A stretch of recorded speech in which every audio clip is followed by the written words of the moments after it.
প্রসঙ্গটা হলো বাংলাদেশের অর্থনৈতিক বিপর্যয়। অনেকটা হেডিংটা এরকম হবে আর কি, বাংলাদেশের অর্থনৈতিক বিপর্যয় কি আসন্ন। এটা রাফলি কি প্রসঙ্গে কথা বলবো সেটা বললাম, পটভূমি হিসেবে বললে মানে কি প্রেক্ষিতে এরকম হলো। পটভূমিটা অবশ্যই ইরান আমেরিকার যুদ্ধের পটভূমিতে তেলের দাম বেড়ে যাওয়া, তেলের অ্যাভেলেবিলিটি পাওয়া যাওয়া কমে যাওয়া, এগুলো মূলত। কিন্তু এই ব্যাকগ্রাউন্ডের দিকে আমি যাব না আজকে। আমার সাবজেক্ট কনসেন্ট্রেটেড থাকবে বাংলাদেশের অর্থনীতি প্রসঙ্গে। আজকে সারাদিনে আপনারা দেখেছেন দুটো ঘটনা আজকে মিডিয়া কাভার করছে, আমাদের বোকা গাধা মিডিয়া। আমি সরি যারা মিডিয়া চালাচ্ছেন, অন্তত প্রিন্ট মিডিয়ার যারা নিউজ এডিটর তারা হয়তো মাইন্ড করবেন। কিন্তু আমি সত্যি আসলে আমি অসহায়, কিছু করার নেই। আজকে সাংবাদিক সম্মেলন করেছে আমাদের অর্থমন্ত্রী ম্যান্ডেট খসরু, তাকে যে ধরনের প্রশ্ন করা হয়েছে, এই প্রসঙ্গটাই বলে দেয় যে বাংলাদেশের ইকোনমি সম্পর্কে আমাদের প্রিন্ট মিডিয়া এবং তার এডিটররা কি ব্রিফিং দেয় তাদের সাংবাদিকদেরকে, তারা কি প্রশ্ন নিয়ে মন্ত্রীর সামনে যায়, সেটা দেখেই মানুষের অসহায়ত্ব, আমার অসহায়ত্ব।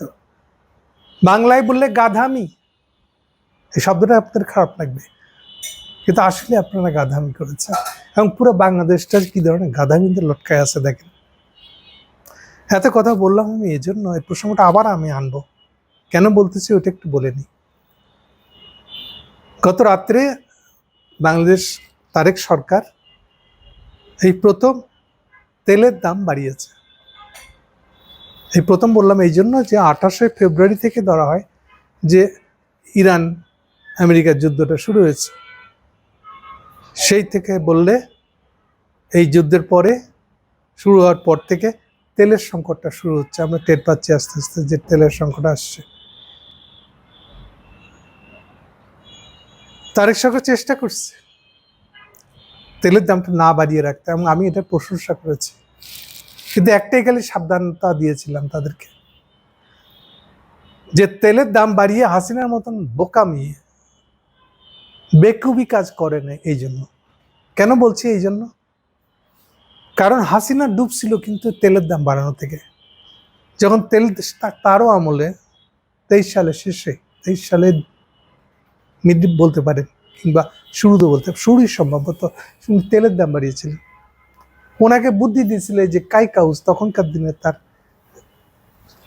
চিফ সেক্রেটারি আর বাংলাদেশ ব্যাংকের গভর্নর, যে বাড়াইবেন যখন বেশি করে বাড়ায় না। পরিণতি হয়েছিল এই, কেউ জানে না যে তেলের দাম বাড়ালে একটা ইকোনমি শেষ হয়ে যায়। কেন শেষ হয়ে যায়? এই জন্য যে তেলকে কেন্দ্র করে এইবার যারা তেল ব্যবহার করে তারা বলে আমার জিনিসের দাম বাড়াইতে হবে। ফলে ওভারঅল প্রত্যেকটা পণ্য, প্রত্যেকটা ব্যবসা, প্রত্যেকটা বাজারজাতকরণের জিনিসগুলা সবার দাম বাড়ানোর চেষ্টা করে। এবং এই দাম বাড়ানোর সময় কেউ হুঁশ থাকে না এই দাম বাড়ায় যে আসলে তার লাভ হবে না। ইভেন যে শ্রমিকেরা তাদের মজুরির দাম বাড়ায়, তাদের শ্রমের দাম বাড়ায়, এরাও এই গাদামিটা করে। আজ পর্যন্ত দুনিয়ায় কোনো দেশে শ্রমিকদের বেতন বাড়ায় শ্রমিকদের লাভ হয়েছে? বেতন বাড়ানো আর বেতন বাড়ানো 1 বছর পরে ওটার মূল্যায়ন করে দেখা, এটা কখনো শ্রমিকরা করে নাই।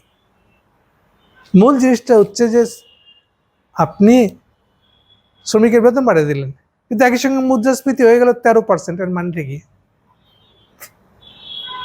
মানে আপনাকে যদি বেতন বাড়ায় 10%, তো 13% যদি মুদ্রাস্ফীতি হয়, উল্টা আপনার বেতন 3% কমছে।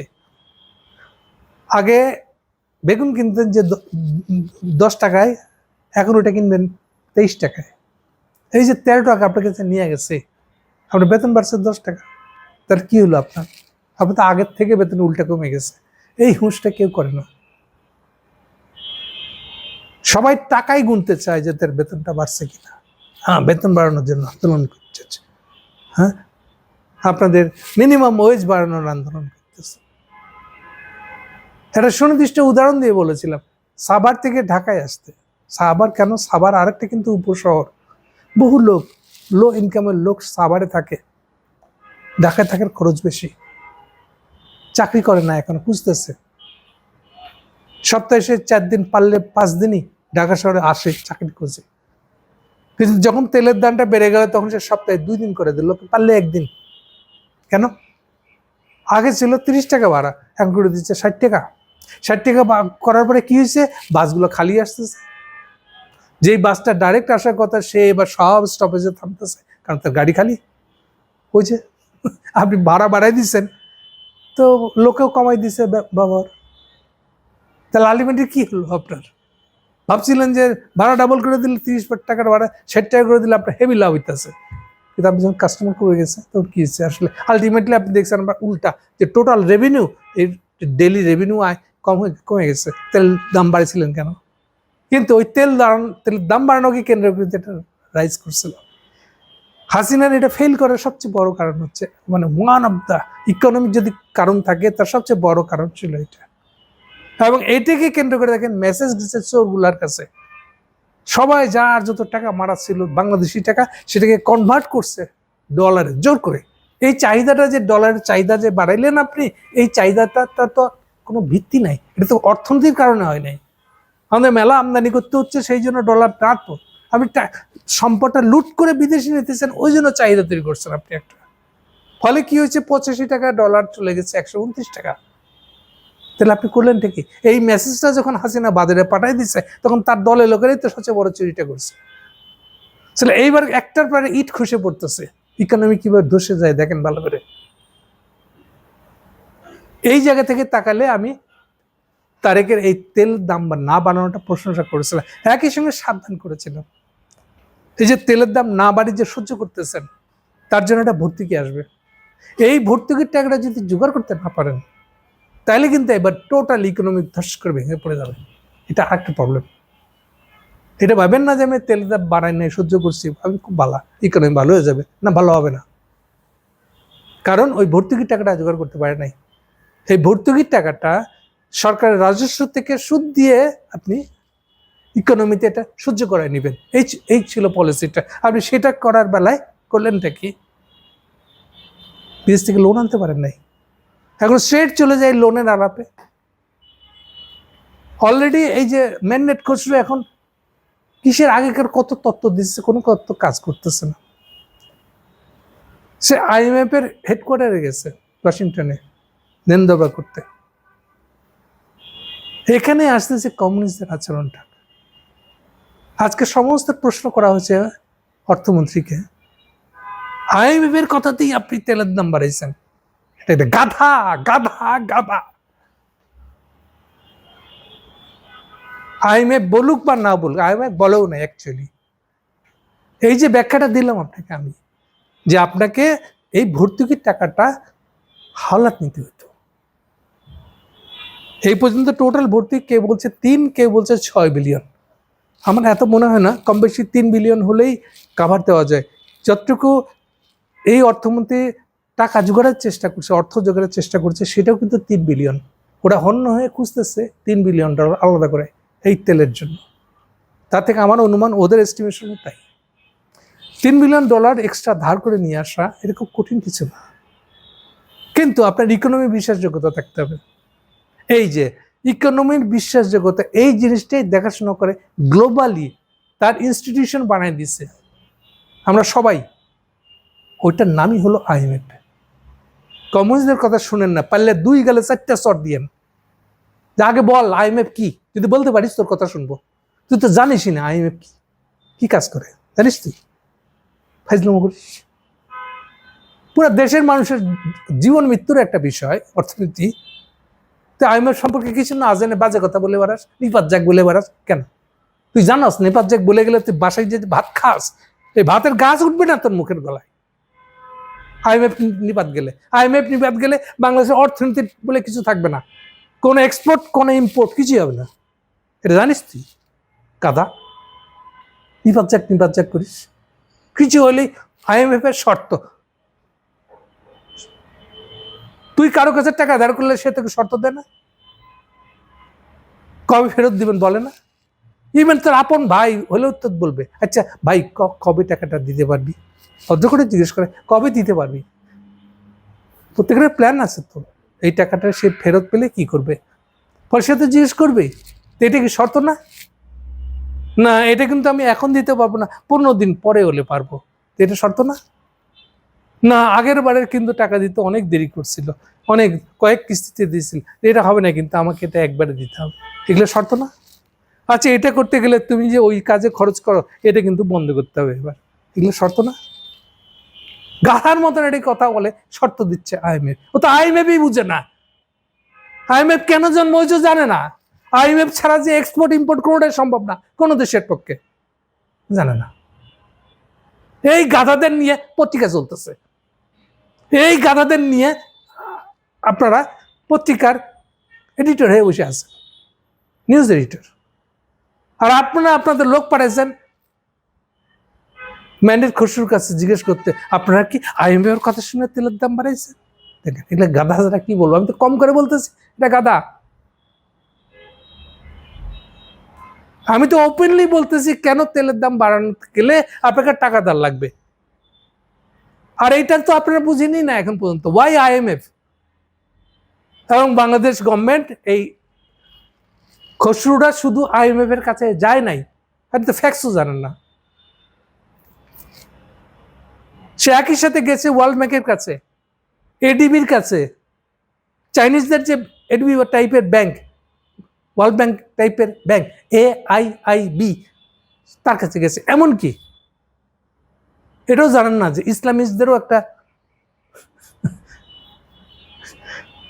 এডিবি আছে, ওটার নাম হলো ইসলামিক ডেভেলপমেন্ট ব্যাংক, IDB। নাম শুনছেন? কমিউনিস্ট হয়েছেন, জানেন না IDB কি জিনিস। আপনি এটাও জানেন না যে ওয়ার্ল্ড ব্যাংক তেল কেনার জন্য টাকা দিবে না, কখনো দেয় না, জানেন? এটা জানেন না, মেলা দিগ্গজ না আপনার কমিউনিস্ট না, দেয় না যে এটি তো জানেন না আপনি, বিপদ যাক বলেন খালি। আর আইএমএফ কি তেল কেনার টাকা দেয়? তাহলে আইএমএফ দিলে আবার ওয়ার্ল্ড ব্যাংকের নাম আসছে কেন? এটা ফারাক কি বলেন? আইএমএফ এর কাছে আলাদা টাকা ধার করতেছে, আবার ওয়ার্ল্ড ব্যাংকের কাছে আলাদা করছে কেন? এটা দুটো তফাৎ কি বুঝেন কিছু? পত্রিকা চালান, মেলা প্রশ্ন করছেন, কঠোর প্রশ্ন করছেন অর্থমন্ত্রীকে। হ্যাঁ, এগুলো দিয়ে বাংলাদেশের মানুষের ভাগ্য, এত বড় সিরিয়াস একটা বিষয় নিয়ে আপনারা এটা নিয়ে কথা বলতেছেন, প্রশ্ন করতেছেন, গাধামি দেখার জায়গা এটা, এটা সাংবাদিকতা। আজকে তারা মনে করছে এটা ধরে বসলে সব দোষ হলো ওয়ার্ল্ড ব্যাংকের, পুঁজিবাদের সমস্যা। বললাম তো এই পুঁজিবাদের সমস্যা, এই পুঁজিবাদ না থাকলে আপনার বাসায় গিয়ে যে ভাত খাবেন না, ওই প্রতিটা ভাতের মধ্যে পুঁজিবাদ আছে, বুঝেন? গালিটা দেওয়ার আগে কি খাইলেন, বাসায় গিয়া খাইবেন কি, ওটা একটু চিন্তা করেন।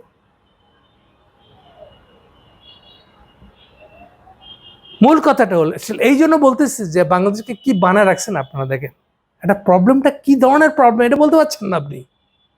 আপনি মাতবর হয়ে গেছেন, পত্রিকা চালান, বিরাট জ্ঞানী আপনি।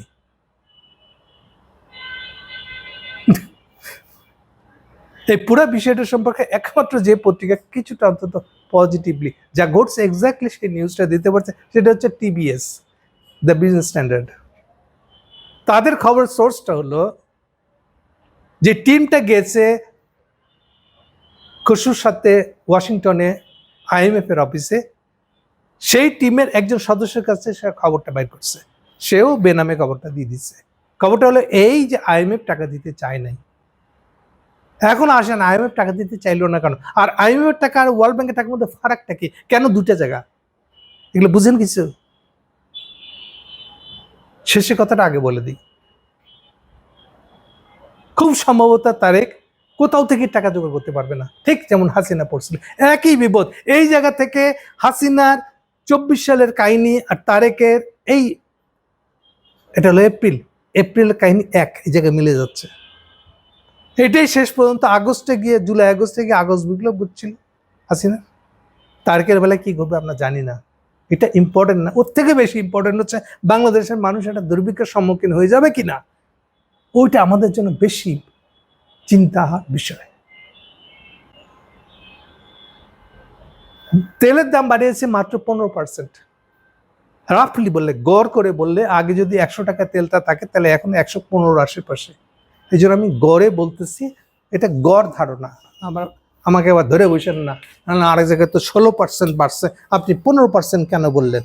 ইয়াস, 15% ধরছে এই জন্য যে আগে যদি 100 টাকা ধরি, এখন এটা 115 টাকায় বিক্রি হচ্ছে। এক্সাক্ট 115 না, হয়তো 114 পয়েন্ট সামথিং, বা কোনোটা 116। সার কথা হচ্ছে 15% মুদ্রাস্ফীতি হয়েছে তেলের, গড়ে তাই হয়েছে, কিছু করার নেই। তা আর কিছু অব্যবস্থায় কিছু ব্যক্তিগত তো আছেই, যেমন এই যে অকটেন পেট্রোল অকটেনের ঘাটতি পড়াটার কোনো কারণ ছিল না। আপনি যতটুকু রিফাইনারি আছে তাই বন্ধ করে দিচ্ছেন। এটা কি? এটা গাফলিতি ছাড়া কি? এটা গাধামি ছাড়া কি? এই যে এত বিখ্যাত, যাদের বাপ লাগে ইনুস, তার দায় না এটা? এই সরকার তো 2 মাস হয় নাই টাইম নিছে, সব ক্ষমতা নিছে। এই 2 মাসের মধ্যে আপনার এই তেলের দশা হচ্ছে কেন? আগে কি করছিলেন আপনারা? এই ইনুস খলিলরা কি করছে? আপনি তো জানেন না কি দেখতে হবে, দোষটা কোথায়, কার, কিভাবে বলতে হবে, তাই তো জানেন না, সাংবাদিকতা করতে আসছেন। তারেকের গভর্নমেন্টের দিক থেকে তারা অন্তত একটা পজিটিভ, হাসিনার মতন তেলের দামটা 50% বাড়া দেয়নি। তুলনা করেন তাহলে বুঝবেন কিছুটা। জার্মানিতে এই তেলের দাম এখন বাড়ছে 40%, পেট্রোল পাম্পের লেভেলে 40%, তাহলে বুঝতে পারেন কি অবস্থা হয়েছে। আমরা বাড়েছি 15%, ডেফিনেটলি যথেষ্ট সহনশীল। কিন্তু উইক পার্টটা কি? এই যে আমাদের রিফাইনারিতে কাঁচা তেলটা নাই, কালো তেলটা নাই, রিফাইনারিতে রিফাইন করবে যেটা, এটা নাই কেন? কারণ এটা বেশিরভাগই আসতো হরমুজ দিয়া। আপনি হরমুজ বন্ধ কোত্থেকে আনবেন? আমরা তেল আনতেছি সিঙ্গাপুর থেকে। এই সিঙ্গাপুরের তেলটা অ্যাকচুয়ালি মালয়েশিয়ার তেল, সিঙ্গাপুরে রিফাইন্ড হয়েছে, ওই তেলটা কিনছি আমি। তাহলে ক্রুড কিনতে পারতেছি না কেন? এই প্রশ্নটা খলিল সাহেবকে জিজ্ঞেস করে, ইউনুস সাহেবকে জিজ্ঞেস করেন। তারা নিজেদের ভাগ্য অন্বেষণে আমেরিকান দালাল হতে চেয়ে ইরানকে গালি দিয়ে স্টেটমেন্ট দেওয়া হয়েছে বাংলাদেশ থেকে, বাংলাদেশ সরকারের তরফ থেকে। আমাকে এটা তারেক জিয়া বসে বসে দেখছে, জানেও না যে দেওয়ার অর্থ কি হবে। এই যে এখন হরমুজ দিয়ে কোনো জাহাজ আসতে দিচ্ছে না, মাঝে মাঝে ছাড়তেছে, তাতেও ছাড়ে না, এই অবস্থা করছে। তাহলে এখান থেকে বেড়ে আসার পথটা কি ছিল আসলে? আপনার নিজের স্বার্থ নিজেকে দেখতে হবে তো।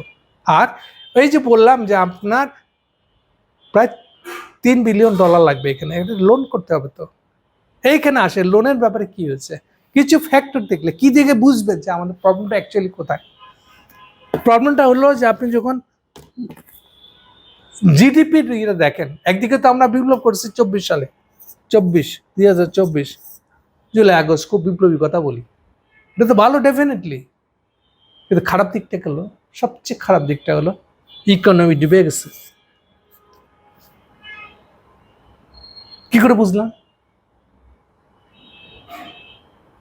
24 সালে, 25 সালে এবং এই 26 সালে, যেটা জুনে শেষ হবে, জিডিপি হওয়ার সম্ভাবনা 3.5%, যেখানে আমাদের মতন দেশের জিডিপি বৃদ্ধি মানে প্রতি বছর আমরা কতটুকু আগাই, কতটুকু ইকোনমিক উন্নতি, কতটা বাড়তি আয়, বাড়তি উৎপাদন কি করেছি, ওর হিসাবটা হলো জিডিপি। এটা 3.5 এর আশেপাশে হবে, এখান থেকে ছাড়তেছে না। যেখানে আমাদের মতন দেশে 5%-এর উপরে না গেলে পরে এটা কোনো, এটা হলো মিনিমাম। আর একটা কথা বলে রাখি, জিডিপির এই সংখ্যাটা অনেক গুরুত্বপূর্ণ। এই যে চীনকে দেখতেছেন আজকে বিশাল গ্লোবাল নেতা হয়ে যাচ্ছে, আমেরিকাকে চ্যালেঞ্জ করছে। 1990 থেকে 2010, এই 20 বছর চীনের জিডিপি হচ্ছে ডাবল ডিজিট মানে বুঝেন 10%-এর উপরে, 13%-ও গেছে সময়। ডাবল ডিজিট এটা বলা হয়, ডাবল ডিজিট এই যে দুইটা সংখ্যা, ডাবল ডিজিটের জিডিপি না হলে গ্লোবাল নেতা হওয়া যায় না। চীনের এই উত্থানটা হয়েছে 90 থেকে 2010-এ। সো জিডিপি কিসের চিহ্ন, ওইটা বোঝার চেষ্টা করেন। ওই কমিউনিস্টের মতন জিডিপি দিয়ে বলেন না, আচ্ছা জিডিপি বাড়ছে, আমাদের পার হেড তো আয় বাড়ে নাই। গাধা যেই সংখ্যাটা কিসের জন্য ইম্পর্টেন্ট ওটা বুঝেন। মাথা পিছু বাড়ে নাই সে তো সবাই জানে, মাথা পিছু বাড়ে নাই ফলে ইকোনমি কিছু না, কমিউনিজম আনতে হবে। এটা তো একটা গাধার আলাপ করলেন না। এই যে এখন সমস্ত দোষ দিতে যাচ্ছেন IMF এর উপরে, তা IMF নিপাত যাক, নিপাত গেলে আপনি ভাত পাইবেন, আপনি না খেয়ে মরবেন। আপনিও এই যে যারা বাবু হয়েছেন আপনি আম জনতা ভুলে যান,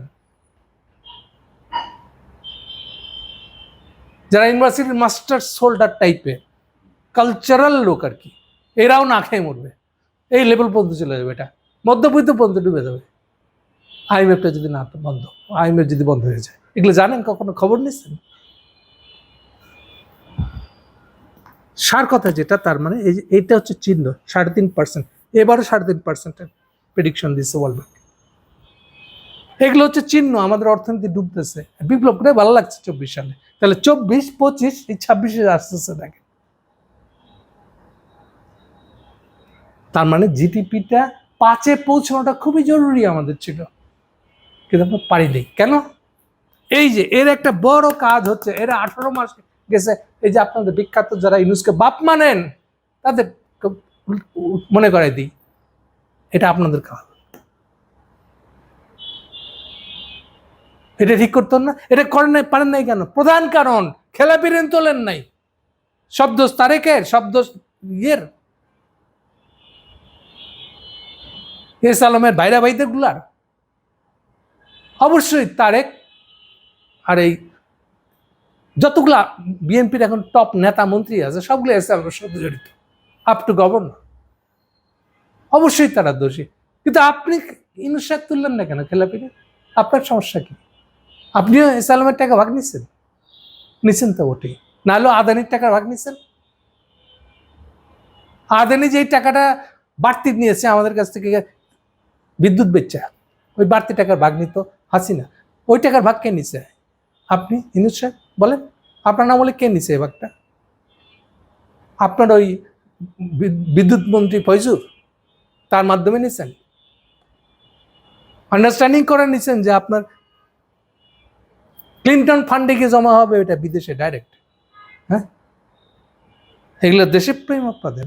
এই যারা যারা ইউনুসকে বাপ মানেন তারা এগুলোর উত্তর দেন। তো 3.5% আপনার আমলে হলো কেন? আপনি খেলাপি ঋণ তুললেন না কেন? তারেক সুবিধা পাচ্ছে এখন, এটার আপনি সুবিধাতে বাঁচায় রাখছেন। আপনি খেলাপিটা আগেই যদি তুলতেন তাহলে এস আলম করতে আসতো, আপনি কেন তোলেন নাই? এস আলমের ঢাকায় সম্পত্তি আছে না, বাংলাদেশের সম্পত্তি আছে না, তার বিদ্যুৎ কেন্দ্র আছে না, সেটার মালিকানা নিলামে তুলে কিনে নিতেন রাষ্ট্র মালিকানায়, কিংবা বেচে দিতেন, দিয়ে ওখান থেকে টাকা উদ্ধার করতেন। আজকে ঢাকায় দেখেন মিছিল হচ্ছে, দুইটা মিছিল, দুই টাইপের মিছিল। এটা কি? এটা সার কথায় বললে এটা হলো বিএনপি নিবে না জামাত নিবে, তার ঝগড়া হচ্ছে আসলে। বিএনপির এস আলম না জামাতের এস আলম, এই হচ্ছে ঝগড়া। আর আমরা এটা যারা যারা দেখতেছি, আমরা প্রশ্ন করতে জানি না, এ হচ্ছে আমাদের সাংবাদিকতা। এটার কি অর্থ বলতে পারি না, এটার জন্য দায়ী কে বলতে পারি না। 3.5% জিডিপি হচ্ছে, দেখতে পাই না আমরা। এটা কার কাছে লুকানো আছে আমাদের জিডিপির সংখ্যা? কমনসিগিরি মারান, জিডিপির অর্থ বুঝেন, তাৎপর্য বুঝেন? জিডিপি দেখলে কি বোঝা যায় জানেন? কিছু কিছু খবর নেন। ওয়ার্ল্ড ব্যাংকের কাছ থেকে লোন, IMF এর এই লোনের ক্যাচাল, এটা তো ইউনুসের আমল থেকে। এটার কোনো সুরাহা করতে পারেন নাই কেন? ডেফিনেটলি IMF মতন তাদের যেগুলো বুকিশ কিছু আইডিয়া আছে সেগুলো তো বলবেই, কিন্তু কখনোই IMF ফাইনালি যেটা দিয়ে বার্গেনিং করতে হয়, করতে জানতে হয়। কিছু জায়গায় ছাড় দেয়, কিছু জায়গায় সে একদম শক্ত হয়ে ধরে থাকে। যেমন IMF সবসময় বলবে যে আপনারা বাজার দিয়ে ডলার রেট ঠিক করতে হবে, ওই জায়গায় ছেড়ে দেন। এটা অলওয়েজ এই সেই জিয়ার আমল থেকে এখন পর্যন্ত এরকমভাবে চাপায় রাখছে। এটা ওদের বুকিশ কথা, বুকিশ মানে স্ট্যান্ডার্ড বইয়ের কথা। কিন্তু ফাইনালি কি বলে রাজি হয়, অন্য যা কিছু সংস্কার করতে বলে সেগুলোতে যদি রাজি হন, দেখা যায় এই ব্যাপারটা সে একটু লুজলি দেখছে। ফাইনালি বাংলাদেশ যে জায়গা থেকে চলে এখন আসলে এটা ওপেন ফ্রি দেওয়া আছে, ফ্রি বাজার হয়, কিন্তু সুবিধা আছে। সুবিধা আছে, বাংলাদেশ ব্যাংক নিজে অ্যাজ এ ক্রেতা বাজারে ডলার কিনতে ঢুকতে পারে, অথবা ডলারের টালমাটাল দেখা যাচ্ছে, শর্টেজ দেখা যাচ্ছে, তার নিজের স্টোর থেকে ডলার ছেড়ে দেয় বাজারে, সে ডলার কিনতেও পারে বেচতেও পারে। এটা হলো এক ধরনের মিক্সড বলতে পারেন, ওপেন বাজারের উপর ছেড়ে দেয় নাই, আবার পুরাটা বাংলাদেশ ব্যাংক কন্ট্রোল করে রেট ঠিক করে দেয় সে, তাও না, এটা মাঝামাঝি কিছু একটা। কারণ আমরা দীর্ঘদিন 85 টাকার মধ্যে আটকে রাখছিলাম এটাকে, এই ফর্মুলা দিয়ে 85 টাকা দিয়ে, ডলার 85 টাকা দিয়ে রাখছিলাম এটা দিয়ে, এটাই সময় সময় 88 উঠে যেত। আমরা চেষ্টা করছি একটা মোটামুটি জায়গায় রেখে দিতে, কারণ ডলার দাম উঠানামা করলে গার্মেন্টসের শার্টটার দাম উঠানো হলে মেলা কাঁচালের ভিতরে পড়ে যাবো, আমরা কন্ট্রোলের বাইরে চলে যাবে জিনিসটা। কিন্তু IMF এর স্ট্যান্ডার্ড বুকিশ পজিশনটা হলো আমাদেরকে বাজারে ছেড়ে দিতে হবে, বাজার ঠিক করবে, শর্টেজ হলে ধরা খাইবে, ডলার চড়বে। যেমন মনে করেন IMF এর আরেকটা বুকিশ পজিশন আছে, আপনি যে কেউ যখন কখনো যদি আফ্রিকায় যান বুঝবেন, আফ্রিকার প্রত্যেকটা পেট্রোল পাম্পের দরজায় উপরে সাইনবোর্ড দিয়ে লেখা আছে আজকের দিনে তেলের দাম কত, এবং এই তেলের দামটা আজকের আন্তর্জাতিক বাজারের তেলের দাম কত তার সাথে ডাইরেক্ট রিলেটেড। আজ যদি $1 বাড়ে তাহলে এটার ইম্প্যাক্ট এখানে পড়ে। কেন? রাষ্ট্র কোনো ভর্তুকিতে নাই। আমরা কি করছি মাঝামাঝি, আমরা IMF এর নিয়ম মানি, এটা হচ্ছে IMF স্ট্যান্ডার্ড। আমরা যেটা করছি, আমরা বলছি আচ্ছা ঠিক আছে ভাই, 2 মাসের গড়, প্রতি 2 মাস পরে পরে আমরা একটা অ্যাডজাস্টমেন্ট করবো, কিন্তু 2 মাসের ভিতরে যদি আকাশ কুতুম উঠেও যায় আমরা কিন্তু স্ট্যান্ডার্ড স্টিল আমরা পুরান দরটাই ধরে রাখবো। তারেক শওকত সেটাই করছে, 2 মাস ধরে সে তেলের দাম বাড়ায় নাই, বাস রং। হ্যাঁ, কষ্ট তো হয়েছে, এটা ভর্তুকি দিয়ে করাটা বেটার, কারণ ভর্তুকি না দিলে এইটা এই যে এখনকার মুদ্রাস্ফীতি 13% উপরে চলে যাবে। গরিব মানুষ যে শাক দিয়ে ভাত খায় ওটাও পাবে না, কোনো মতে চাউলের পয়সা জোগাড় করে শাক রাস্তার ধার থেকে টোকায় নিয়ে এসে শাক ভাজি দিয়ে ভাত খায়, কিন্তু শাকও পাইব না, ভাতটাই জোগাড় করতে পারবে না। মুদ্রাস্ফীতির মানে হলো এটা, এটা বুঝেন একটু, আলগা কমিউনিস্টগিরি ফেলায়েন না, যা বুঝেন না তাই নিয়ে কথা বলেন না।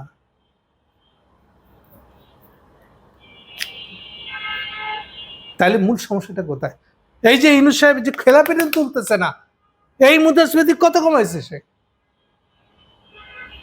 9.5 জবরদস্তিতে এটা সেও ম্যানিপুলেট করছে, স্ট্যাটিস্টিক 8.5 দেখাইছে, মেলা কুতুবগিরি। এইটা এখন আস্তে আস্তে চচ্চর করে 9% উপরে হয়তো চলে গেছে, কেউ তো ঠিক মতো ওপেনলি হিসাব করে দেখাবে না আমাকে কত গেছে। মানে বাজারের দাম দেখলে তো বোঝা যায়, টিভিগুলা প্রত্যেক দিন বাজারের দাম কত চড়ছে নামছে সেগুলো হিসাব দেখায়, ওটা দেখলেও তো বুঝবে। তাহলে মূল সমস্যাটা কোথায় হয়েছে? যে আপনি IMF কে ডিল করতে হবে কি করে সেটা জানেন না, কারণ আপনি নিজেও কিছু করেন নাই। এই যে আরেকটা কথা বললাম যে তেল কেনার টাকা, এই যে 3টা ব্যাংকের নাম বললাম, ওয়ার্ল্ড ব্যাংক বা ADB বা চাইনিজদের AIB, এরা কেউ তেল কেনার জন্য টাকা দেয় না। এটা জানেন আপনারা কমিউনিস্টরা? জানেন কেন দেয় না ওটা বলতে পারবেন না। তাহলে তেল কেনার টাকা কে দেয় এটাও জানে না। গালি দেন একটা পেট্রোডলার বলে। তেল কেনার জন্য যতটুকু লোন পাওয়া যায় বাংলাদেশ বরাবর পেয়ে আসছে শেখ মুজিবের আমল থেকে। খেয়াল রাখেন, শেখ মুজিব বলছি, এবং শেখ মুজিব এমনি এমনি ভুট্টোর সাথে আপোষ করে নাই, এই তেলের টাকা আনার জন্যই গেছিল আপোষ করতে। যেটা দেয় সেটা হলো ADB, সরি IDB, ইসলামী ডেভেলপমেন্ট ব্যাংক। এদের একটা ডেভেলপমেন্ট ব্যাংক মানে এই ধরনের ইনফ্রাস্ট্রাকচার কম সুদে লোন দেওয়ার একটা বন্দোবস্ত আছে। এটা ওই GCC কান্ট্রিগুলার ব্যাংক বলতে পারেন, তাদের একটা ইনফ্রাস্ট্রাকচার ব্যাংক। তারা করে কি, খুব সহজ কিন্তু জিনিসটা, আপনি একবারকার তেল আনবেন কুয়েত থেকে কিংবা দুবাই, অথবা দুবাই অত তেল নাই, হয়তো কাতার থেকে আনছেন, বেশি কিনে দাম, ও 3 মাসে ছাড় দিবে। 1 লট আনছেন, 3 মাসের মধ্যে বেচে টাকা তুলে ওই টাকা দিয়ে আগেরটা শোধ দিলেন, পরেরবারটা আবার নিয়ে আসলেন। এই যে 3 মাসের ছাড় দেওয়া, এইটাই IDB লোন দেয়। এই 3 মাসের ছাড় নিতে গিয়ে কিন্তু ভুট্টোর সাথে শেখ মুজিব সেই যে 74 সালে যে ইয়েতে গেছিল, পাকিস্তান গেছিল, পরে ভুট্টো বাংলাদেশে আসছিল। এটার পুরো কাহিনীটাই হলো তেল, আইডিবির লোন। কমিউনিস্ট হইন না, বিরাট কমিউনিস্ট না আপনারা? শেখ মুজিব তো আমাদের বিরাট নেতা, কমিউনিস্ট নেতা। তো এটার উত্তর তাজ পর্যন্ত দিতে পারেন নাই, কেন শেখ মুজিব ভুট্টোর সাথে কম্প্রোমাইজ করতে গেছিল? কারণ ওই কম্প্রোমাইজ না করলে আমরা তো আইডিবির মেম্বার হতে পারছিলাম না। কারণ আইডিবিতে লেখা আছে আমরা দুই পাকিস্তান মিলিতভাবে রিপ্রেজেন্টেটেড। তাহলে আইডিবির আলাদা মেম্বার না হলে আইডিবি কেমনে আমাকে লোন দেয়? আরেকটা মনে করাই দিয়ে আপনার 2 গালে 4টে করে চট দিয়া। শেখ মুজিবকে নিয়ে গেছিল কারা লাহোরের ওই সম্মেলনে 74 সালে? নাম শুনলে অক্কা যাবেন আপনারা। তখনকার আইডিবি বা ইসলামী কুরাইশের নেতা কারা?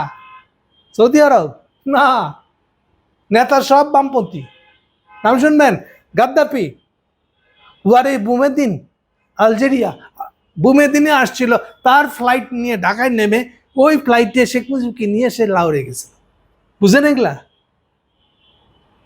ওয়ারে বুমেদিন 65 সালে তাদের দেশের আলজেরিয়ার স্বাধীনতার নেতা, বিপ্লবী, কমিউনিস্ট। বুঝছে এবার? খবর রাখছেন? তারাই বলছে যে আমরা ব্যবস্থা করে দিচ্ছি, ভুট্টোর সাথে কথা হয়েছে, রাজি হয়েছে, তোমরা ঝামেলা করো না, এটা তাড়াতাড়ি মেটে ভালো। তো তোমরা ওআইসি মেম্বার হয়ে যাও, ওআইসি মেম্বার হয়ে গেলে তুমি আইডিবি মেম্বার। আইডিবি মেম্বার হলো ওই যে 3 মাসের ছাড়ের টাকা বাবা তুমি। তো শেখ মুজিব স্ট্রেট এই পথে গেছে। তাও সে এটা করতে গিয়া আগে ইন্ডিয়াতে গেছে যে আমি এটা করতে চাই, তোমাদের আপত্তি আছে কিনা, নাহলে টাকা দাও। ইন্ডিয়া বলছে ভাই মাপ চাই, ভাই এটা করো, আমার অসুবিধা নেই। সো এখান থেকে তো 74-এর চুক্তি, সিমলা চুক্তি, হ্যান এই সমস্ত কিছু ওখান থেকে হয়েছে। কলকাতায় এটা নিয়ে গল্প ছাড়ছে। শেখ মুজিব যেদিন থেকে লাহোর গেছে এদিন থেকে ইসলামিস্ট হয়ে গেছে।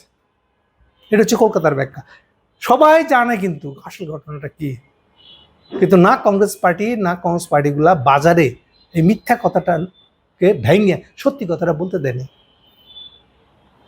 শেখ মুজিব খুব খারাপ লোক, ভুট্টোর সাথে আপোষ করতে গেছে। ওই আইডিবি দেয় লোনটা, না জেনে না শুনে। এই কমিউনিস্ট গুলা কি করতেছে দেখেন আপনি। আর কেন দেয় না এই ইয়েগুলা, এই প্রতিষ্ঠানগুলো কেন লোন দেয় না? তেল কেনার লোন কেন দেয় না? দুইটা জিনিস আজও দেয় না তারা। তেল কেনার লোন দেয় না, বিদ্যুৎ কেন্দ্র বানানোর লোন দেয় না। একই কারণে জ্বালানির কোনো লোন তারা দেয় না। এক্সেপশনালি দিছিল ওয়ার্ল্ড ব্যাংক আমাদেরকে জিয়ার আমলে, সেইটাই লাস্টে ফুরে যায়। সর্বশেষটা হয়েছে 2000 সাল। ওয়ার্ল্ড ব্যাংক এরপরে আমাদেরকে আর দেয় নাই। আমাদের অনেকে চিনেন গোড়াশালের যে বিদ্যুৎ কেন্দ্র, এগুলো সবই তো গ্যাস টারবাইন। এই গ্যাস টারবাইন দিয়ে ঢাকার অরিজিনাল বিদ্যুতের ভিত্তি ছিল ওইটা। কিন্তু তামসাটা হলো ওই বিদ্যুৎ কেন্দ্রগুলো বানানো হয়েছিল সোভিয়েতদের বানায় দেওয়া গ্যাস টারবাইন। পরবিত আবার মালির ঘাড়ে এইটা ওই জিয়ার আমলের, অর্থাৎ ওই 75 থেকে 80 সময়ের কালের এই টারবাইনের প্রবলেম হলো প্রতি 20 বছর পরে পরে ওই ব্লেডগুলো ইয়ে হয়ে যায়, ঝাঁঝরা হয়ে যায়, সব বদলাইতে হয়। এখন এই বদলানোর টাকা কই পাবো? আমি তো টাকা নেই। আর ওয়ার্ল্ড ব্যাংক দেখতেছে আমি তো বিদ্যুতের লোন দিই না, আমি যদি না দিই তাহলে তো বিদ্যুৎ নাই, মানে কিছুই হবে না। এটার তখন বাহাতে হলো দিছে, জিয়ার আমলে দিছে এটা। কারণ খেয়াল করেন ওই টাকাটা আমাদেরকে পে করতে হয়েছে তো সোভিয়েত ইউনিয়নকে, যারা ওটা রিনোভেট করে দিবে। এটা ওয়ার্ল্ড ব্যাংক সহ্য করছে, করতে করতে লাস্ট ওয়ার্নিং দিতে দিতে 90 সালে শেষ ওয়ার্নিং দিয়েছে। এইটাই ছেঁচড়ামো করে আমাদের দলগুলা, ক্ষমতাসীন দলগুলা, বিএনপি, আওয়ামী লীগ, সবাই আমরা দেখবানে পরে কিছু একটা করা যায় এই করতে করতে 2001-এও হয় না, 2001-এ কিন্তু একেবারে বন্ধ করে দিয়েছে ওয়ার্ল্ড ব্যাংক। এইটাই এই যে আপনার বিদ্যুৎ কেন্দ্র বানানোর জন্য ওই যে 100 ওয়াটের গিয়া কি বিদ্যুৎ জানি, হ্যাঁ না না ওই ডিজেল দিয়ে ফার্নেস অয়েল দিয়ে বিদ্যুৎ বানানো 100 মেগাওয়াটের, এগুলা করিডোরে গেছে। এই ঘাপলাতে এখনো চলতেছে আমাদের বিদ্যুতের শর্টেজ তো তখন থেকে এখন। এটার মূল কারণ হলো ওয়ার্ল্ড ব্যাংক কখনোই বিদ্যুতের লোন দেয় না। কেন? কারণ বিদ্যুৎটা তাদের প্রোডাক্ট না, এটা ওয়েস্টের প্রোডাক্ট না, বাংলা কথা বলতে। সো যারা তেল বেচা কেনা করে ওরাই লোন দেখ, আমরা ওতে নাই। এইটা হচ্ছে ডেভেলপমেন্ট, এই যে ডেভেলপমেন্ট ইনফ্রাস্ট্রাকচার লোনের মূল কারণ। জানে ইকোনমিস্ট, জানে এটা? অর্থাৎ ইনফ্রাস্ট্রাকচার শব্দের অর্থই বোঝে না, নিজের গাধামিটা সে এখনো চালা যেতেছে। আচ্ছা, আরো আসছে প্রসঙ্গ, দেখেন গভর্নমেন্ট যাচ্ছে IMF এর কাছে, আবার ওয়ার্ল্ড ব্যাংকের কাছে যাচ্ছে, ADBর কাছে গেছে, AIBর কাছে। কেন গেছে? আজকে খসরু স্বীকার করেছে তারা IDBর কাছেও গেছে। এবং আমার ভয় সম্ভবত কেউই বাংলাদেশকে লোন দিবে না। কেন? এর উত্তরটা আছে IMF এর কাছে যাচ্ছে, ওয়ার্ল্ড ব্যাংকের কাছে যাচ্ছে। এর মানেটা কি? দুটা কাছে যাচ্ছে কেন? ওয়ার্ল্ড ব্যাংকের কাছে যাওয়ার অর্থ আর IMF এর কাছে যাওয়ার অর্থের মধ্যে ফারাক কি? ফারাকটা হলো IMF পলিসিটা ঠিক করে যে আপনার ওভারঅল ইকোনমিটা সুস্থ আছে তো, ঠিক মতো চলছে তো, নাকি আমি এখন বুঝতে পারতেছি না, আমি বাংলাদেশের সাথে ব্যবসা করতে গেছি, এখানে কিছু ইনভেস্ট করছি, বছর ঘুরতে না ঘুরতে দিয়েছি, দুর্ভিক্ষ অবস্থা, অর্থনীতি ভেঙে পড়ে গেছে, তাহলে আমি তো ব্যবসাদার, আমি কেন রিস্ক নিতে যাবো? আচ্ছা, এখন কে আমাকে নিশ্চিত করে বলবে যে এরকম কিছু ঘটবে না? এই যে সারা দুনিয়ার ইনভেস্টররা তাকায় থাকে IMF এর দিকে। ও কি বলে? ও এটা অ্যাকচুয়ালি যে প্রবলেম তা বলবে সে। আর ও যদি একটু তালতুল দিয়া, ধমকানি দিয়া একটা আপোষ চুক্তি করে ফেলে, লোন দিয়ে দেয়, তাহলে বুঝতে হবে ওই শর্তে সে আপাততটা চলবে বলে মনে করছে। এইবার এই জিনিসটা ঠিক করে দেয় IMF। এইবার ও যদি ঠিক করে এটা আপনার সাথে চুক্তি হয় একটা, তাহলে এরপরে ওয়ার্ল্ড ব্যাংক মুখ খুলবে, তাহলে তো ওয়ার্ল্ড ব্যাংক কথাই বলবে না আপনার সাথে। ও বলবো ওর সাথে চুক্তি করো নাই তুমি, তোমার মুদ্রার হার কি হবে জানি না আমি, তুমি কোথায় লোন দিবা কোথায় লোন দিবা না আমি কিছু জানি না, তুমি এখান থেকে ড্রেন করতেছো, এস আলমকে আবার ধরে নিয়ে আসতেছো। তুমি খেলাপি ঋণ তুলনায় তোমার খেলাপি ঋণের কত মাত্রা? তোমার ইকোনমি তো ইয়ে হবে না, সার্ভাইভ করবে না। আমি নেই, ওই যে এইগুলো কতটা ছাড় দেওয়া যাবে কতটা দেবেন এটা ঠিক করে দিচ্ছে IMF। এর উপরে তাকায় আছে সারা দুনিয়া, সারা দুনিয়ার ব্যবসায়ীরা ওর দিকে তাকায় আছে, এমনকি ওয়ার্ল্ড ব্যাংকেও তাকায় আছে। তাহলে ও ওই জিনিসগুলো, এই ফান্ডামেন্টাল যেগুলো যেগুলো ফ্যাক্টর সে চেক করে, তাও আবার বলেছি ফ্যাক্টরগুলোকে কি করে তার বুকিশ বইয়ের খাতার অনুযায়ী একটা মান আছে, আবার ওর ভিতরে বার্গেনিং করে কিছু ছাড়ও পাওয়া যায়, কি হলে পাওয়া যায়, কোন কোন জায়গায় ছাড় পাওয়া যাবে না, তারও একটা কথা হদিশ দিচ্ছি আপনাদেরকে আমি, কি কি জিনিস পাওয়া যাবে না একেবারে। এই যে যেমন সে ডলার বলবে বাজারে ছেড়ে দাও, আমি বললেন ভাই আগে তো করছি এরকম 85 টাকা ধরে রাখার সময় করছি না, ওই রকম একটা নিয়ম দেন, তো ওই জায়গায় সে কম্প্রোমাইজ করবে। কিন্তু যদি বলেন না আমার ডলার রেট আমি ঠিক করবো, তাহলে খোদা বেচ, তোমার কোনো লোন নেই, আমি IMF কোনো ইয়ে দিবে না। অ্যাকচুয়ালি IMF এর লোন, অ্যাকচুয়ালি লোনের টাকাটা ইম্পর্টেন্ট না, ফ্রেম করলো কি কি বিষয়ে আপনি রাজি, আপনার সাথে কি কি সংস্কার আপনি করবেনই এখনই, এই নিয়ম মেনে চলবেন আপনি, ওইটাই হলো কমিউনিস্টদের ভাষায় শর্ত। গাদা তো বুঝে না, বলে শর্তটাই খারাপ। অ্যাজ ইফ আপনাদের যারা সরকার চালাচ্ছে তাদেরকে ছেড়ে দিলে সব ঠিক হবে। এই চোরেরা এই সালামকে ব্যাংক বেঁচে দিচ্ছে, দেশ বেঁচে দিচ্ছে, এদিকে IMF দাঁড়া দাঁড়া দেখবে, সারা দুনিয়ার ব্যবসায়ীরা দাঁড়া দাঁড়া দেখবে যে বাংলাদেশ গভর্নমেন্ট একটা লোন দিতেছে, যারা এ সালামের কাছে ব্যাংক বেচে দিয়ে ওই টাকার ভাগ দিতেছে। এটা কি সরকার? এটা দেশের রিপ্রেজেন্টেটিভ। এইটা একমাত্র প্রোটেক্ট করতো জিয়ার আমল থেকে এই পর্যন্ত IMF। এখন যত দিন যাচ্ছে তত আপনারা এই কমিউনিস্টদের কারণে IMF এর বিরুদ্ধে কথা বললে আপনারা স্বাধীন হয়েছে, স্বাধীন হয়ে কি করতেছেন আপনি?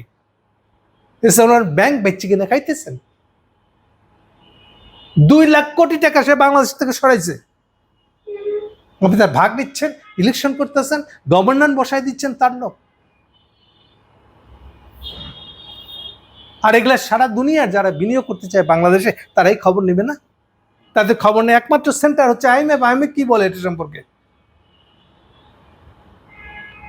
ডাইরেক্টলি জিজ্ঞেস করছে এস আলমের ব্যাংকের সাথে সম্পর্ক অবশ্যই আছে, ও তো ওইভাবে জিজ্ঞেস করে নাই, সাধারণভাবে জিজ্ঞেস করছে তোমার টোটাল খেলাপি ঋণ কত, এটা কতদূর তুলতে পারছো, গত কয়েক বছর ধরে কয় % তুলছো, তোলার জন্য কি পদক্ষেপ নিছো? হ্যাঁ, যেমন কিছু কই নেই, তোমরা যা কোথা পেয়েছে, নানার বাড়ি গিয়ে ভিক্ষা করো। স্যার এই কথাগুলো IMF কোন শর্তে রাজি হচ্ছে, কতটুকু আপনাকে বাধ্য করতে পারছে, ওর উপর নির্ভর করে বিনিয়োগকারীরা আসবে না। ইভেন ওয়ার্ল্ড ব্যাংকে যে আমাকে লোন দিবে, লোনের টাকা তো এখানে আটকে যাবে, আমি দিতে পারবো না। সেম এডিবি, এ তো আরেকটা ডেভেলপমেন্ট ব্যাংক,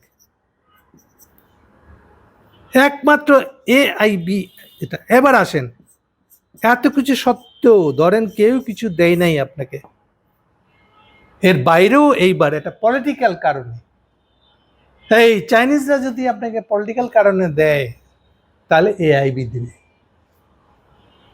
এটা কিন্তু পলিটিক্যাল কনসিডারেশন, আপনার ইকোনমি যে দশা সেদিক থেকে কিন্তু না, সেই শর্তে না। আপনার সাথে আমার পলিটিক্যাল গুডউইল আছে, আপনাকে আমি হেল্প করবো, সেই জন্য আপনি দিচ্ছি। আমার অন্য স্ট্র্যাটেজিক পলিটিক্যাল লাভ আছে, এই জন্য দিব আপনাকে।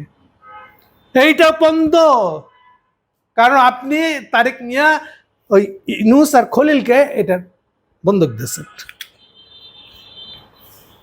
ফলে এরা দুজন থাকলে তো AIB ব্যাংক কোনো লোন, কোনো চাইনিজ লোনও পাবে না। AIB ছাড়াও কোনো বাইলেটারাল লোন চাইনিজ এটা পাবেন না। এই একদম পুরা খোলসা করে বলে দিলাম কি হইলে কি হইবে। তাহলে কেন অন্যরা লোন দিবে কি দিবে না, আমি বলছি এটা পলিটিক্যাল হলে দিবে। তাও পলিটিক্যাল যদি হয় ডাইরেক্ট AIB থেকে দিবে না, চাইনিজরা বাইলেটারাল লোন দিবে, গভর্নমেন্ট টু গভর্নমেন্ট লোন দিয়েছে, বিকজ এটা পলিটিক্যাল লোন। মানে ঠিক যেমন এত খলিলের এত কুতুব, কতগুলা তার তো বাচ্চা কাচ্চা আছে ইউনূসের বাংলাদেশে, আর এই ইউনূস বাচ্চারাই ভীষণ পাওয়ারফুল লোন। আচ্ছা, তো গত 1.5 বছরে IMF এর কাছ থেকে যে লোনগুলো আটকে আছে, আমাদের কিস্তি আটকে আছে, এগুলো আনতে পারে নাই কেন? হ্যাঁ, তোর বাপ লাগে না? হ্যাঁ, তোর বাপ পারে নাই কেন IMF এর কাছ থেকে লোন আনতে? IMF এর বড় শেয়ার হোল্ডার তো আমেরিকা, পারে নাই কেন? মানে গল্প দেওয়ার সময় গগন ফাটে। আসলে তারা কোথাও থেকে একটা হয় খলিল নাহলে ইউনূসের কাছ থেকে সুবিধা পাইছে, সুবিধা পাই এখন ওদের দালাল হয়ে গেছে, তাদেরকে ভগবান ভাবতেছে। এই হলো বাংলাদেশ, একটা অদ্ভুত দেশ এটা একটা। তাহলে কেন বলতেছি বিপর্যয়গুলো কোথায় কোথায় আটকে আছে, কেন অর্থনৈতিক বিপর্যয়ের কথা বলতেছি, এবং লুফুলগুলা কি? আর যেটা নিয়ে তর্ক করতেছে তো এই যে এস আলম ব্যাপারটা কি করবে, এটা সবচেয়ে বড় বিপদের জায়গা। এটার কারণে তো IMF রাজি হবে না, যে তুমি তো তোমার অর্থনীতির মধ্যে কোনো ব্যবস্থা নাই, কোনো সিস্টেম নাই, তুমি পার্সোনাল লাভের জন্য এই কাণ্ড করছো, কিন্তু খেলাপি ঋণ তুলছো না। আবার এটা নীতিগত জিনিস তো, এটা তুমি নীতিগতভাবে এস আলমকে ব্যাংকের মালিকানা ফেরত দিচ্ছ। তুমি ব্যাংকটা যেখানে দেউলিয়া হয়ে গেছিল, 20,000 কোটি টাকা টাকা ছাপায় টাকা দিছে এই ইউনূস, এই মনসুর গভর্নর, পরবর্তীকালে ক্যাশ টাকা দিচ্ছে, তারপরেও হয় নাই। এরপরে 5টা ব্যাংক এক জায়গায় করে একটা ব্যাংক বানাইছে, ওখানেও আমার ইনভেস্টমেন্ট করছে, করে এটা এখন খালি হয়েছে, উঠে দাঁড়াইছে। এখন বলতেছে ওই যে সম্ভবত 18 ধারা নতুন আইন বানাইছে এই তারেক মিয়া আর এই সালাউদ্দিন, এই আইনে বলা হচ্ছে পুরানো মালিকদেরকে ফেরত দেওয়া যাবে। দেখেন মজা না? তো আপনি এগুলা করবেন, এটা সিস্টেম হলো। আর IMF আপনাকে কিছু বলবে না। ইয়েস, তেলের দামের জন্য IMF কিছু বলবে না আপনাকে, জানে সারা দুনিয়াতেই তেলের অবস্থা এরকম। কিন্তু এস আলমের কেসটা এটা কি? এটা তো ওই আমলেও হাসিনা আমলেও দেয় নাই। একটা ঘটনা বলে দিই, তখন জহিরুল ইসলাম বেঁচে, জহিরুল ইসলাম আর এই যে দরবেশ, এই দুই বাবাজি মিলে সম্ভবত এবি ব্যাংক, তারা জয়েন্ট মালিকানাধীন এবি ব্যাংক ছিল বোধহয়, কোথাও একটা জয়েন্ট ব্যাংক, এখান থেকে তারা 200 কোটি টাকাটা সরাইছে। ওয়ার্ল্ড ব্যাংক এটা জানতে পেরে, আমাদের তখন বাণিজ্য মন্ত্রী আমাদের তোফায়েল স্ট্রেট বলছে আমি কিছু বুঝতে চাই না। ওয়ার্ল্ড ব্যাংক তখন এত করা ছিল, এই টাকা উঠে আনতে হবে, কেমনে আনবো আমরা যাই না। এই যে আজকে আপনার আফতাবনগর দেখেন, এটা কি? এটার সাথে এটা জড়িত। আফতাবনগর ছিল কোমর পানিতে, বিল এলাকা, ওইটা ওই বিল থাকা অবস্থাতে জহিরুল ইসলাম ওইটার প্লট বেচছে। দেখেন তার কোম্পানির বিশ্বাসযোগ্যতা এমন, যারা প্রবাসী চাকরি করে জমির খবর নাই, জমি তো পানির নিচে, কিন্তু যেহেতু জহুরুল ইসলাম বিশ্বস্ত হাউজিং বিষয়ে বা ব্যবসায়, সে মাটির নিচে মানে পানির নিচে প্লট, এই প্লট কেনার জন্য টাকা দিছে, ওই টাকা দিয়ে জহুরুল ইসলামের 200 কোটি টাকা শোধ দিছে।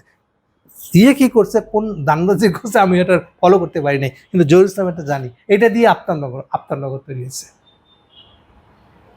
রামপুরা বিদ্যুৎ আমাদের টিভি স্টেশনের পাশ দিয়ে যান যেখানটা, যেখানে আমি চিনতে পারবেন না, ওটা বিল এলাকা। সারা বছর এখনো দেখেন ওর আশপাশটা এক কামড় পানি থাকবে। কতদূর পর্যন্ত, একেবারে রামপুরার ব্রিজটা। এখন তো ব্রিজ টিজ বিরাট কিছু হয়ে গেছে। রামপুরা টিভি স্টেশন থেকে বাইরে বেরোলেই ডান পাশে যে রামপুরা যাওয়ার ওই ব্রিজটা বহুবার ভাঙছে, বহুবার উঠছে, দুর্বল ব্রিজ হয়েছে। এগুলা সবসময় এমনও হয়েছে বাসের সাঁকো দিয়ে পেরেছি আমি এককালে, কারণ আমার বিরাট কর্মী বাহিনীর একটা অংশ বাড্ডায় ছিল সেখানে, ফলে ওদের সাথে দেখা করতে গেলে আমাকে ওই দিক দিয়ে যেতে হতো। ওকে, অন্য কথা আসি। তা বলছি এই কালের আলোটা ছিল কেমন দেখেন, ওয়ার্ল্ড ব্যাংক ওইটার থেকেও আপনার চাপ দিতে পারতো। আর এখন দেখেন, বিপ্লবী হয়েছেন না, কমিউনিস্ট হয়েছেন না, আপনাদের কিছু বলতে পারেন না। ওয়ার্ল্ড ব্যাংকের শর্ত বানান না আপনারা, এবার বুঝছেন কেন আমি গাধার শব্দটা ইউজ করলাম? নিশ্চয়ই এখন বুঝতে পারছেন। তো ঠিক আছে, এখন দোয়া করা ছাড়া আমার আর কি আছে বলেন, যে অন্তত অর্থনৈতিক বিপর্যয়টা যেন কোনোভাবে আমরা কাটা উঠতে পারি। কীভাবে উঠবো আমি জানি না। এই জন্য আমি বলেছি প্রথম শর্ত হলো যে খলিল আর ইয়েকে বাদ দিতে হবে। আপনাকে একটা পরিষ্কার মেসেজ দিতে হবে যে আমি চীনা তোমার সাথে সম্পর্ক করতে চাই, আমার লোন দরকার, আমি তো বাঁচবো না, কারণ আমাকে এই লোন এরা দিবে না। আর IMF শর্ত অবশ্যই লাগে, এরপরেও IMF শর্ত লাগবে। আমি যেহেতু আপনার লোনের নন্দস্ত হবে, তখন IMF শর্ত বুক ফুলে আপনি সহ্য করবেন। IMF শর্তটা আপনার জন্য ভালো, কারণ IMF দিলে পরে হোল গ্লোবাল বিজনেসম্যানরা আপনার সাথে ব্যবসা করার জন্য আস্থা পাবে। পাকিস্তানের দিকে তাকায় দেখেন, সেম প্রবলেম পড়েছিল ওরা। IMF দিয়ে জিনিসটাকে সমাধান করে। ওদের $20 বিলিয়ন দরকার ছিল, 20 বিলিয়ন একা সৌদি আরব দিতে চাচ্ছিল। তখন ইমরানের আমল, ইমরানের যে অর্থমন্ত্রী সে বলছে না না এটা ভুল হবে। ইভেন চীন রাজি ছিল, চীন থেকে নিয়েছিল মাত্র 6 বিলিয়ন, আর আরো 6 বিলিয়ন নিয়েছিল IMF এর কাছ থেকে। কারণ IMF কে না রাখলে এটা বিশ্বাসযোগ্য হবে না। ইভেন 20 বিলিয়ন যদি পুরোটাই চায়নারা দেয় তাও হবে না। সো গ্লোবাল বিজনেসের সাথে সম্পর্ক রাখতে গেলে আপনার বিশ্বাসযোগ্যতা লাগবে। এইটাই একমাত্র বিশ্বাসযোগ্য প্রতিষ্ঠান গ্লোবালি। কমিউনিস্টের কথা শুনে 2 গালে 4টে শট দিয়ে বাসায় বসায় রাখে। বিশ্বাসযোগ্যতা বুঝে না, ব্যবসার বিশ্বাসযোগ্যতা বুঝে না। এ কি বলে এটা ম্যাটার করে। ইভেন ওয়ার্ল্ড ব্যাংকের কাছে, ADBর কাছে, সবার কাছে ম্যাটার করে এটা। এবং ওয়ার্ল্ড ব্যাংক IMF এর সাথে যখনই চুক্তি করতে পারবেন না, সেটেল করতে পারবেন না, তখন এরা সবাই মুখ রাখবে, আর একদিকে তাকায় থাকবে, নিশ্চয়ই ঘাপলা আছে, তোমাকে টাকা দিয়ে দিবি করবো ভাই। এগুলো একটু বুঝতে শিখেন। তো এখন কি বলবো, আমার সবকিছু বলা আছে, বলে পরিষ্কার করে বলেছি তারেককে, খুশরুকে, সালাউদ্দিনকে।